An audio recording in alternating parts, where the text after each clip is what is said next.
Hello everyone, and today we are talking about the Chaquetrix again, and of course we're talking about the comic to be more specific.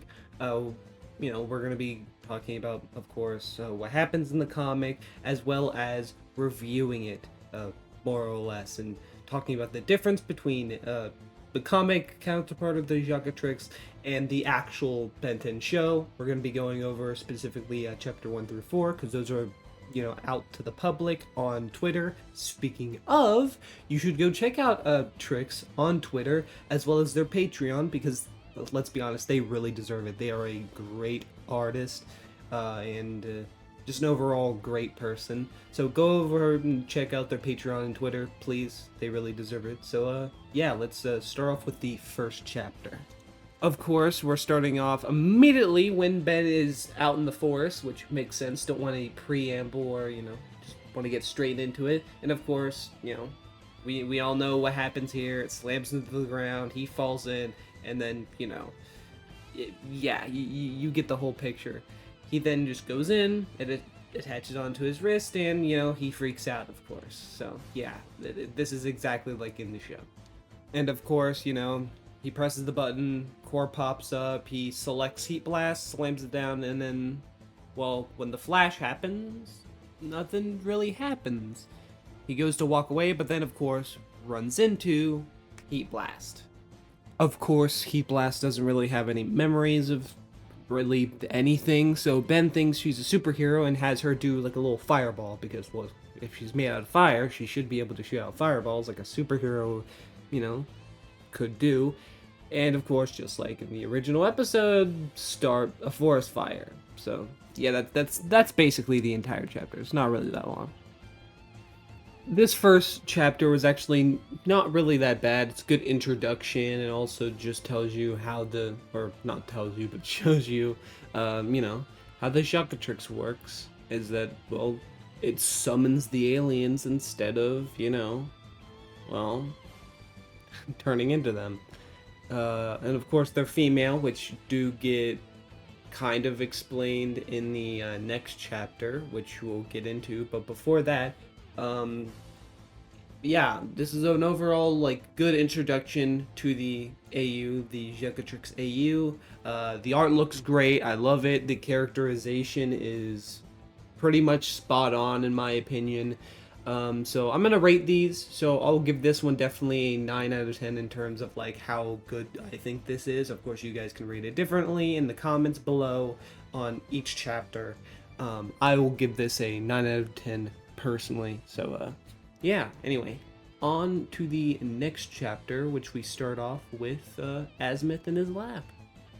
So, as I said, starts off with Azimuth in his own lab, and a plumber comes in, with a package of like some type of device or tech that, he needs to give Azimuth, and basically Azimuth just shoos him off.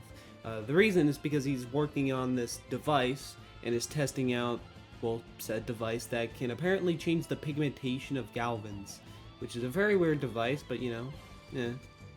Although he doesn't really, like any of the colors for, well, that he has used so far. But, the plumber basically gives him a suggestion of, like, what about, like, a pink or pink-like color?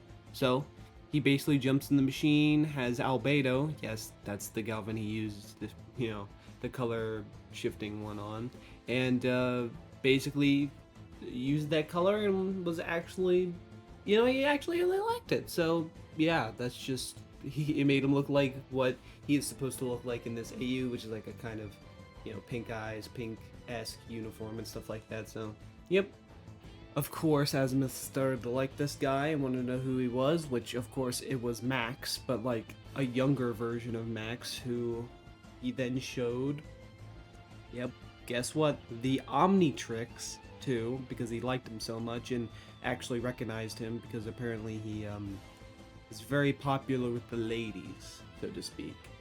So yeah, Max does give him a suggestion of sorts, which kind of leaned Azimuth into, well, changing and adding stuff to the Omnitrix and turning it into, well, the Chaquetrix, as we can see. Of course, this ends off with Gwen and Ben with the whole forest fire thing. So yeah.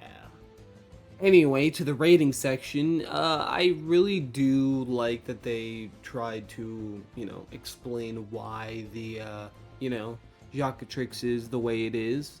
And I like the little bit at the, beginning of the chapter where Asmith is just messing with, the colors of Galvin's, and the reason why Albedo looks the way he does is because of, the color messing around thing. It's funny. But Max being the one that, is the reason why the Chaquetrix is the way it is pretty cool. And overall, I actually really like this chapter, and the little thing at the end showing, their interaction with, Gwen is nice, and also Gwen's design is really nice. Overall, I think I would give this one pretty much the same rating as before. So, yeah, 9 out of 10.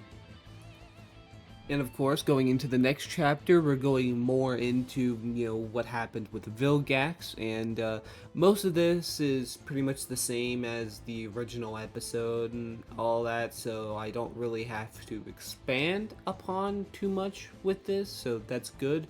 But what is new with this chapter is that we actually get a new character, which is this guy, which I don't know who he is or what his name is, but he's pretty cool, and he kind of looks like a Chad. So it's, yeah, I kind of like this guy. Anyway, just like original Vilgax, this Vilgax still wants the Chaquetrix to basically make an army of alien hybrids and stuff. So instead of just making an army of aliens, he wants to make alien hybrids. It seems more intimidating now that I think about it. Like, why would you want an army of aliens whenever you can splice those aliens together? So that's actually pretty smart. And of course, the cockpit gets attacked, and basically both of them get injured, although Vilgax gets a lot more injured as before, as we've seen, in the actual show. The Chad dude, as I'll call him for now until I get a name for him, did get injured, but not nearly as much as Vilgax. But yeah, that's pretty much the entire chapter, and it basically hints towards the giant robot that attacks, well, at the end of episode 1. Of course, that's not all of it. There's some, dialogue between, Heat Blast, Ben, Gwen, and of course Max, who shows up, but there's not much to talk about other than, I guess a few things, but I'm not gonna go into detail, with that. I would suggest you guys go actually read the chapter to, get the details on everything, but I do like this interaction between, Max and the Chaquetrix. I mean, his expression basically just tells you what he's thinking. I think I would rate this one definitely lower than the previous ones, personally, at least. I do like it goes into detail on what's going on with Vilgax. Vilgax looks a tad bit different, and of course we get a new character out of it, that being the Chad guy from Vilgax's species. The interaction with Max and the him looking at the Chaquetrix is pretty pretty funny in my eyes, and the little interactions that they have with Heat Blast as well in this chapter is pretty cool, and of course hinting towards the next chapter, or at least a future chapter with that robot, is a nice touch. And we still don't get to see what Vilgax looks like in this timeline due to him being all screwed up. We might see it in a way future chapter similar to the original, maybe a lot sooner, we don't know. But overall, I'll probably give this chapter an 8 out of 10. Now going on to the 4th chapter and last chapter for this video at least. As you can see, yeah, this is a Wild Mutt centered episode for right now at least. And they start off with, of course, talking about Heat Blast, about the watch and stuff, and basically she doesn't really remember anything before getting summoned by the watch, which makes sense if you know the lore of the Chaquetrix. And of course, Max goes to check out the site of the, where the pod landed. And, yeah, Ben starts messing with the watch, and then, of course, summons Wild Mutt, or this universe's version of Wild Mutt. Of course, Wild Girl, which is what her name is going to be, senses danger and basically runs off. Ben and Gwen run after her, and Ben almost gets attacked by one of Vilgax's drones. I mean, obviously he has, you get it. But of course, Wild Earl comes in and destroys the thing, and yeah, Gwen also destroys one as well, just like in the original. Of course, the chapter ends off with them getting a little radio message or whatever of, people getting attacked, and Ben goes out to help them with Wild Girl, and that's basically the end of this chapter. So, yeah. I'm gonna go out and say, yes, this is a 9 out of 10 as well, because I really, really like this chapter. Of course, introducing Wild Girl in this sense makes sense. I mean, I'm pretty sure Wild Mutt in the original series did the exact same thing. The only difference is that Wild Girl here is protecting Ben and I guess Gwen. So yeah, I really like this, and of course showing the echolocation, sensing of Wild Girl in that instance was really good.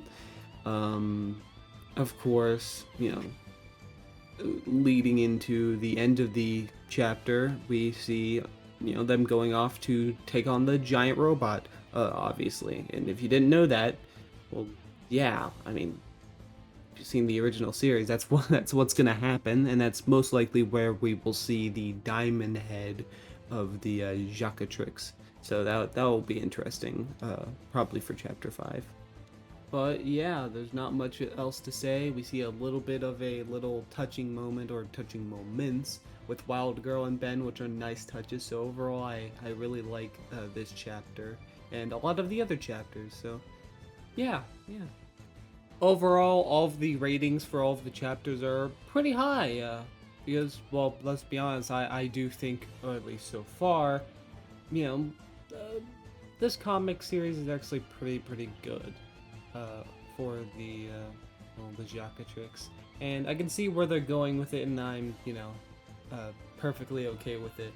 Of course, they're probably not going to do everything when it comes to, Ben 10, like not every single episode is going to be adapted, which makes sense. Like I can see them doing, the next episode, which is Washington, BC, but there's going to be some episodes like Sublimino's episode that I definitely see them not doing.